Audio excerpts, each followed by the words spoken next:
Good morning all of you. Welcome to TSN the School. Myself Swati Mahavar. We are doing chapter number 6. The topic is producer equilibrium. ठीक है, chapter 6 हम लोग कर रहे थे. Last हमारा topic था रेवेन्यू. आज हम करेंगे producer equilibrium. This is the first part of this topic. ठीक है, पहला पार्ट है. आज से ही हम स्टार्ट कर रहे हैं इस टॉपिक को. सबसे पहले हम देखते हैं डेफिनेशन ऑफ प्रोड्यूसर. प्रोड्यूसर क्या होता है? A producer undertakes production with a view to maximising his profit.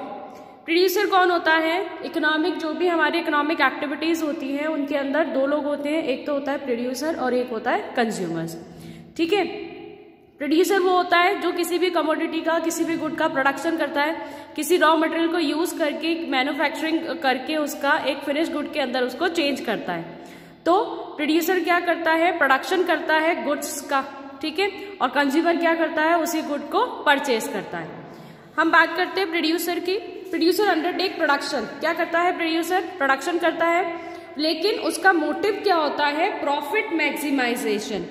अगर कोई भी पर्सन प्रोडक्शन करता है, किसी भी चीज को बनाता है, कोई कमोडिटी वो प्रोड्यूस कर रहा है, ठीक है, अपना विल पावर लगा करके उसको बना रहा है, तो उसका मेन मोटिव क्या होता है कि उसको प्रॉफिट कमाना है, पैसा बनाना है.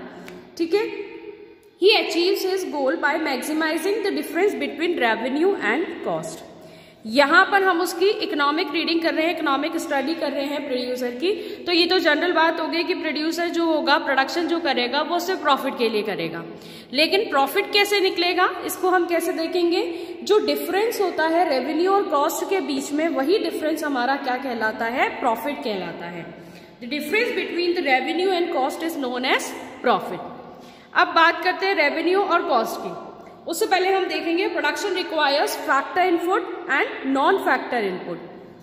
ठीक है, फैक्टर इनपुट और नॉन फैक्टर इनपुट मैंने आप लोगों को बहुत अच्छे से समझाए थे. फैक्टर इनपुट कौन से होंगे? जो भी कमोडिटी हम मार्केट से परचेज करते हैं, जैसे रॉ मटेरियल हम ले रहे हैं, लेबर हम मंगा रहे हैं, ट्रांसपोर्ट का जो भी हम दे रहे हैं, तो ये सारे किसके अंदर आ जाएंगे? फैक्टर इनपुट के अंदर आ जाएंगे.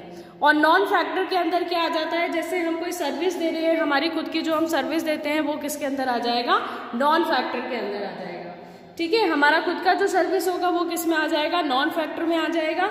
और कोई कमोडिटी हम मार्केट से परचेज कर रहे हैं, रॉ मटेरियल अगर हम मार्केट से परचेज कर रहे हैं, तो वो किसके अंदर आ जाएगा? फैक्टर के अंदर आ जाएगा.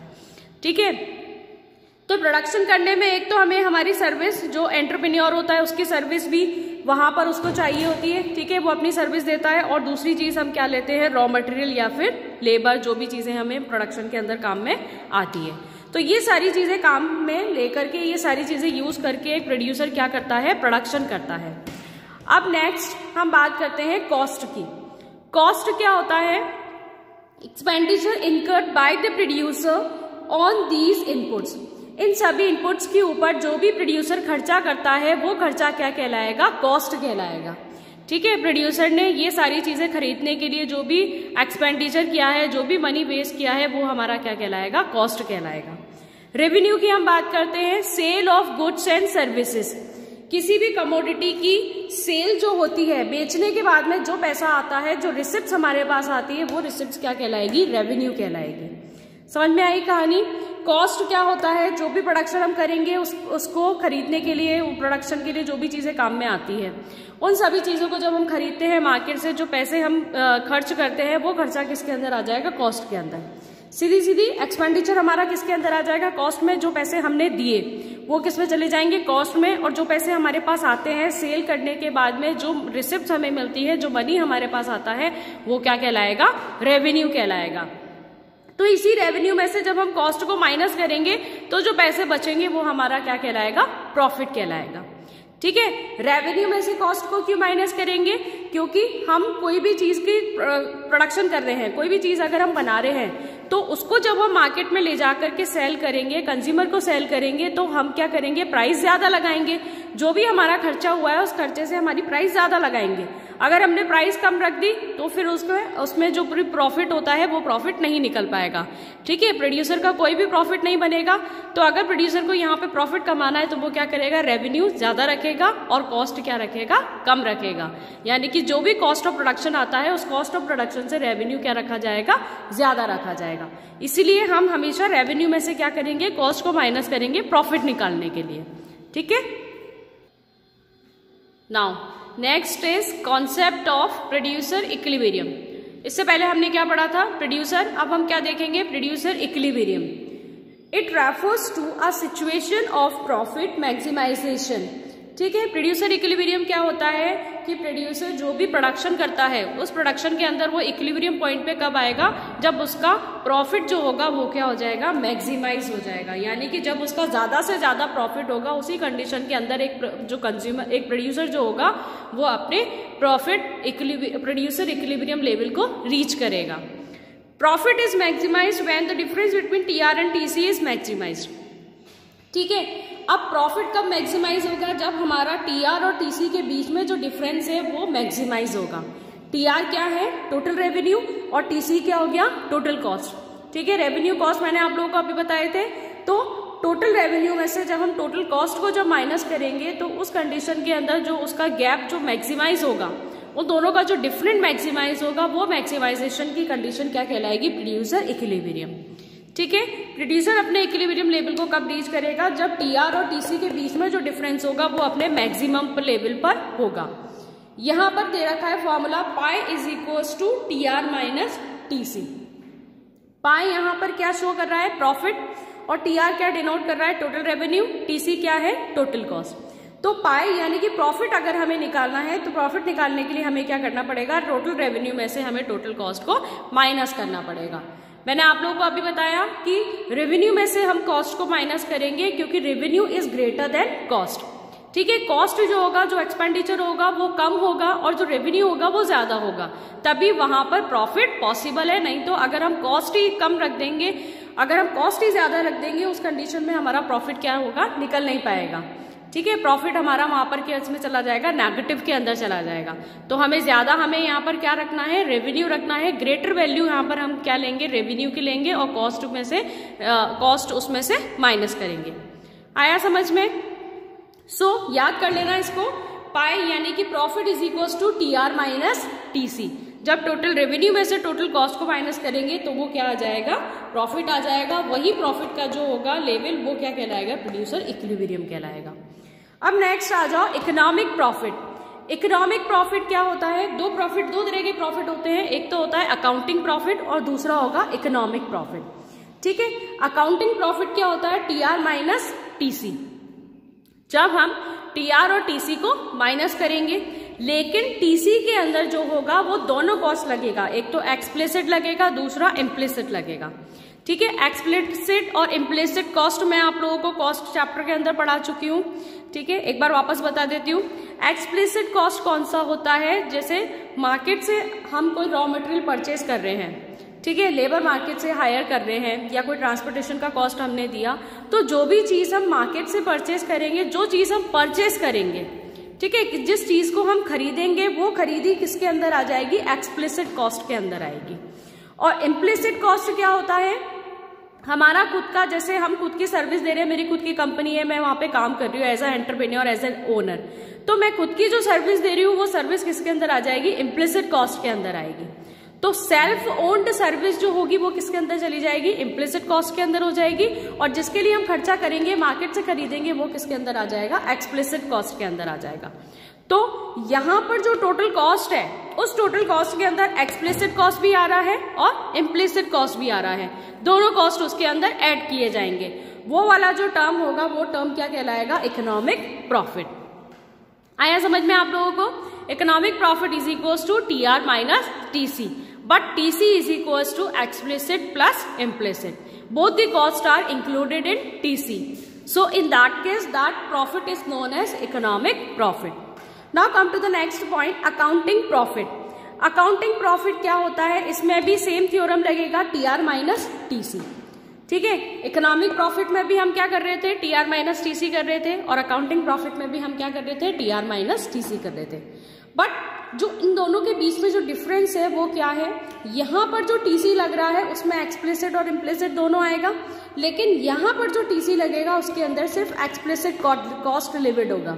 ठीक है, इम्प्लिसिट कॉस्ट जो होगा वो उसमें से एक्सक्लूड कर दिया जाएगा। इम्प्लिसिट कॉस्ट यानी कि हमारा जो खुद का सर्विस होगा वो हटा दिया जाएगा और जो भी चीज़ हम मार्केट से परचेस करेंगे, जिसके ऊपर हम मनी खर्च करेंगे, एक्सपेंडिचर करेंगे, वो क्या कहलाएगा? इम्प्लिसिट कॉस्ट, और वही यहाँ पर लगाया जाएगा। ठीक है, तो अकाउंटिंग प्रॉफिट के अंदर क्या होगा? TR minus TC, but TC is equal to only explicit cost. और इकोनॉमिक प्रॉफिट के अंदर क्या होगा? TR minus TC, but TC is equal to explicit cost plus implicit cost. ठीक है, now the next topic is gross and net profit. अभी हमने क्या देखा था? इकोनॉमिक कॉस्ट और अकाउंटिंग कॉस्ट। अब नया जो टॉपिक है वो क्या है? Gross profit. अब हम किसकी बात करेंगे? प्रॉफिट की। एक तो होता है ग्रॉस प्रॉफिट और दूसरा होता है नेट प्रॉफिट। ग्रॉस प्रॉफिट क्या होता है? TR minus TVC। TR हमारा यहाँ पे क्या हो गया? टोटल रेवेन्यू, और TVC क्या हो गया? Total variable cost. ठीक है, TR is equals to total revenue and TVC is equals to total variable cost. Variable cost क्या होता है? मैंने आप लोगों को बताया था फिक्स्ड कॉस्ट और वेरिएबल कॉस्ट। वेरिएबल कॉस्ट क्या होता है? जो भी रॉ मटेरियल के ऊपर, लेबर के ऊपर जो खर्चा किया जाएगा वो क्या कहलाएगा? Variable cost. और वेरिएबल कॉस्ट जो होता है उसको हम प्रोडक्शन के अकॉर्डिंग चेंज कर सकते हैं। अगर हम प्रोडक्शन इंक्रीज करेंगे तो वेरिएबल कॉस्ट भी इंक्रीज कर देंगे, और अगर हम प्रोडक्शन डिक्रीज करेंगे तो वेरिएबल कॉस्ट भी क्या कर देंगे? डिक्रीज कर देंगे। दूसरी चीज, जो वेरिएबल कॉस्ट होता है वो जीरो लेवल ऑफ आउटपुट पे इंक्लूडेड नहीं होता है, जीरो लेवल ऑफ आउटपुट पे लिमिट नहीं होता है।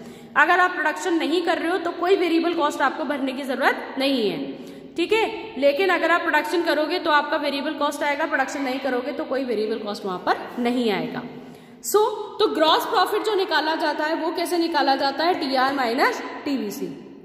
जब हम टोटल रेवेन्यू में से माइनस कर देंगे टोटल वेरिएबल कॉस्ट को, तो वो क्या कहलाएगा? Gross profit.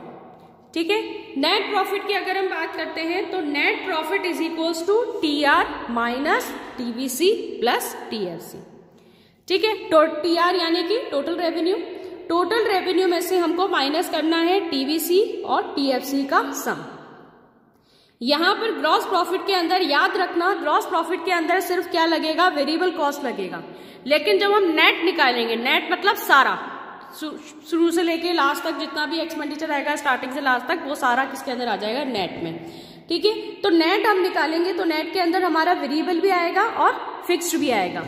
अब वेरिएबल तो मैंने अभी आपको बताया, जो लेबर और रॉ मटेरियल के ऊपर जो खर्चा किया जाएगा वो वेरिएबल कहलाएगा। लेकिन फिक्स्ड जो होता है, जैसे मशीन्स हम परचेज करते हैं, लैंड हमने कोई परचेज की है या रेंट पे लिए, तो वो जो खर्चा हो गया, वो एक्सपेंडिचर जो हो गया, वो एक बार करने के बाद में क्या हो गया? फिक्स हो गया। आपने प्रोडक्शन के अंदर उसको लगाया तो आप लास्ट तक उसको प्रोडक्शन में काम में लोगे। यहाँ पर वेरिएबल कॉस्ट के अंदर क्या होता है? जीरो लेवल ऑफ आउटपुट पे कोई भी कॉस्ट नहीं आता है, लेकिन फिक्स्ड कॉस्ट में क्या होता है? जीरो लेवल ऑफ आउटपुट पे, यानी कि अगर आप प्रोडक्शन नहीं भी कर रहे हो तो भी आपको फिक्स्ड कॉस्ट तो देना ही देना है। समझ में आया? तो total revenue minus TVC plus TFC। अब TVC और TFC का जो टोटल होता है वो क्या कहलाता है? Total cost. TVC plus TFC, आपने वेरिएबल भी प्लस कर दिया और फिक्स्ड भी प्लस कर दिया, दोनों कुल मिला के क्या बन गए? हमारे टोटल कॉस्ट। यानी कि टोटल खर्चा आ गया कि जो भी हम प्रोडक्शन कर रहे हैं उसके अंदर टोटल कितना खर्चा आ रहा है। आया समझ में? तो ग्रॉस प्रॉफिट का फॉर्मूला क्या हो जाएगा? TR minus TVC। सिर्फ वेरिएबल कॉस्ट यहाँ पे माइनस करना पड़ेगा, लेकिन नेट के अंदर क्या हो जाएगा? TR minus TC। Total revenue में से आप क्या करोगे? टोटल कॉस्ट को माइनस कर दोगे। ठीक है, ये मैंने आप लोगों को अभी बताया। TR is equals to total revenue, TVC is equals to total variable cost, V for variable cost, and TFC is equals to total fixed cost, F for fixed cost. जो मशीन्स के ऊपर, रेंट के ऊपर जो खर्चा आएगा वो क्या कहलाएगा? Fixed cost. चाहे आप प्रोडक्शन ना करो, चाहे प्रोडक्शन करो, चाहे हाईएस्ट करो, चाहे लोएस्ट करो, चाहे ना करो, आपका फिक्स्ड कॉस्ट जो आना है वो स्टार्टिंग जीरो से लेकर के जो हाईएस्ट, जैसे आपने 10 यूनिट्स बनाए तो जीरो से लेके 10 यूनिट्स तक, जैसे 10 रुपए का आपका खर्चा आ रहा है तो वो लास्ट तक 10 यूनिट तक आपका क्या रहेगा? सेम रहेगा। जीरो लेवल ऑफ आउटपुट पे भी 10 आएगा और हाईएस्ट लेवल ऑफ आउटपुट यानी कि 10 लेवल ऑफ आउटपुट पे भी क्या रहेगा? वो 10 रहेगा। ठीक है, समझ में आ गया आप लोगों को? ये आपका फर्स्ट पार्ट कंप्लीट हो गया इस टॉपिक का। इसके आगे का जो टॉपिक है वो हम आगे सेकंड पार्ट के अंदर कंटिन्यू करेंगे। Thanks for watching and stay home, stay safe.